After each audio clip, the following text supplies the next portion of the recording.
Here is my physique before working out. Here it is after a few months of working out. Good transformation, right? Well, let's look back at when I first started. As you can see, I'm not in the best shape here, but I've got pretty decent size on my arms.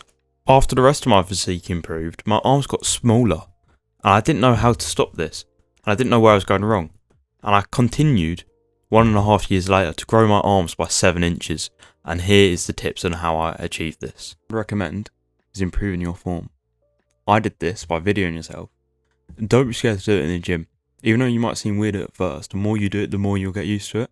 And it's really, really important to your training. See where you're going wrong in your form.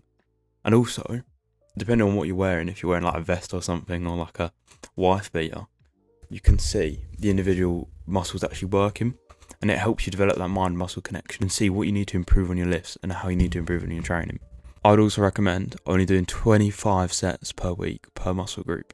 So for example, only do 25 sets for biceps, only do 25 sets for triceps per week. And I recommend doing this over 2 training sessions.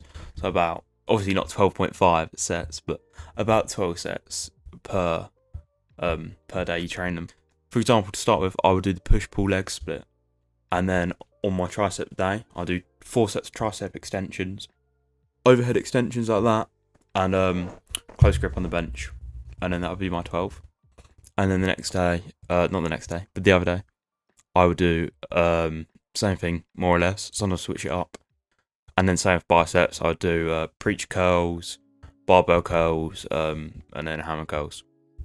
So yeah, 4 sets for each. That's what I liked. I also, at points, I optimised my training for myself. So what I had to do, I was struggling to see development in my biceps, which is still quite a weak body part of mine, which is weird because it was one of the best body parts to start with. But to fix this, what I started doing drop sets on my bicep days, and I felt this really helped target my biceps. And it helped me, because to start with especially, I feel like if you're not getting sore the next day, you're not growing, because you're not tearing those muscle fibres. So what I'd do drop sets, and then to like level out how much I would do, if the next day I was sore, I knew I'd done enough. And then the next week I could do maybe a little bit less, because obviously you don't want to be sore the whole time. And once you start training for a month, you shouldn't be sore every day. But personally, it's a good way for me to see if I've worked hard enough, if I am sore. But that's personally just for me. Don't be scared to try new exercises. There's a big stigma at the moment about you have to do what's optimal. And I believe just do what feels good for you. So if you're ever getting bored of the exercises you're doing and not seeing improvement, switch it up every now and again. And also, please remember to progressive overload. Always try and increase your reps by 1 or 2 reps every week and up the weight.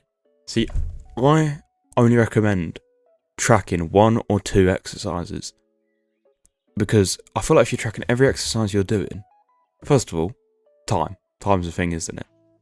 And also, it's easier to say, oh, last week I did 20 kg on barbell curls, I'll do 22 kg. Or 21 kg, you know what I mean. Obviously, not those numbers, but or just increasing the rep. I think it's really important, especially when you're first starting out. The thing I think people don't do, I don't think people eat enough, and I didn't do this at the start. Don't put any fat on during your bulk. Chances are you're not eating enough, and you need to up those calories. And a lot of people will be scared to get fat, but if you start putting on too much body fat, you can just reduce the calories. Don't be scared to eat too much. Because it's always better to eat too much than too less. Because if you eat too much, you're still going to get the maximum amount of muscle growth you can get. But if you're eating too little, you're hindering that muscle growth.